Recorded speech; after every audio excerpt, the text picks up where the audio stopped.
Welcome to McPlum, simple solutions served daily. In this video, I will show how to adjust Toyota Camry headlights. Start by parking level and facing a wall about 25 feet away, then measure the center of each headlight to the floor. Mark the wall with tape at those heights and note the vehicle's center line. Check your owner manual for beam type and adjuster locations. Ensure headlights and springs are cool before touching, and have a helper toggle lights during fine adjustments. Find the vertical and horizontal adjuster screws behind the headlight housing by opening the hood and looking for plastic caps or gear heads. Clean any dirt or clips that block access, and keep a flashlight handy to see the adjuster orientation. Turn the adjusters slowly to confirm which direction raises or moves the beam, and write down initial positions in case you need to return to them.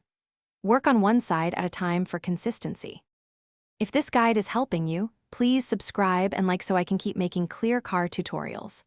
Quick recommendation: the Kindle Paperwhite fits perfectly in a glove box and makes waiting during repairs more enjoyable, especially when you want a hands-free reading break between adjustment steps. I find it light, bright, and perfect for long garage sessions. Check the description for the link and other deals. Now let's get back to the video.